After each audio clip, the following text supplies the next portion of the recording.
In 1637, the Blessed Virgin first appeared in Hrushiv, Ukraine. People from across the surrounding regions came together to witness this heavenly visitation, which continued into the following day. In remembrance of her presence, the villagers planted a willow tree. Around the year 1790, a spring believed to possess healing graces unexpectedly emerged beneath that same willow. An icon of Our Lady was later placed above it, and Hrushiv grew into a destination of pilgrimage. Civil authorities resisted devotion at the site and deliberately polluted the spring. Yet, this was only the beginning.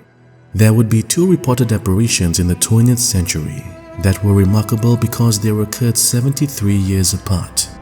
In 1914, on May the 12th, the Blessed Virgin Mary appeared to 22 individuals laboring in the fields near the Church of the Holy Trinity in Hrushiv, Ukraine. This took place just 2 weeks before the outbreak of World War II.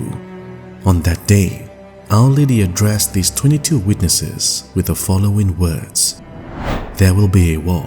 Russia will become a godless country. Ukraine, as a nation, will suffer terribly for 80 years and will have to live through the world wars, but it will be free afterwards." On April 26, 1987, exactly 73 years after the 1914 apparitions, and precisely 1 year after the Chernobyl nuclear reactor catastrophe, the most devastating nuclear disaster in human history, which occurred in northern Ukraine, a radiant light, described as an impressive silver dazzle, enveloped the dome of the Church of the Holy Trinity and the area around it. From within this brilliance, the Virgin Mary appeared, suspended above the church's cupola, holding the child Jesus in her arms. Do not forget those who have died in the Chernobyl disaster. Chernobyl is a reminder and a sign for the whole world. This manifestation of Our Lady was first seen by 12-year-old Marina Kizin, who immediately summoned her mother and several neighbors, all of whom also beheld the apparition. Among those who witnessed Our Lady during these events was Josip Turila. Word quickly spread, drawing hundreds and then thousands from many places. The apparitions continued daily until August the 15th of that year. Oppression and wars continued to occupy the minds and hearts of many people. Russia, despite everything, continues to deny my son. Russia rejects real life and continues to live in darkness. If there is not a return to Christianity in Russia, there will be a third world war. By the conclusion of the apparitions, it was estimated that 500,000 people had seen her, with daily crowds reaching between 45,000 and 70,000. Though the pilgrims came from many nations and spoke many languages, all testified that they heard Our Lady speak in their own tongues. Countless others, hundreds of thousands, said they perceived her words interiorly, as though she spoke directly to their hearts.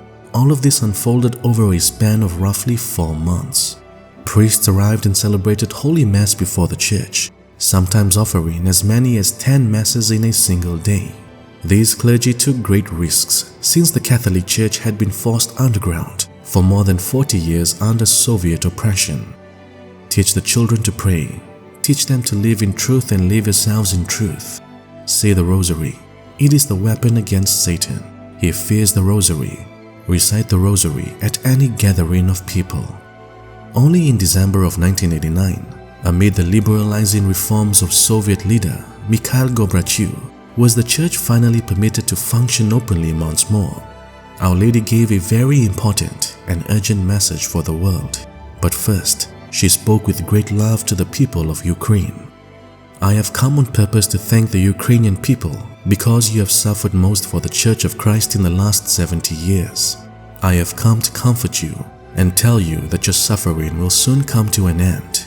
Ukraine will become an independent state. Forgive your enemies. Through you and the blood of martyrs will come the conversion of Russia. Repent and love one another. The times are coming which have been foretold as being those in the end times. The eternal God is calling you. This is why I have been sent to you. You in Ukraine were the first nation to be entrusted to me.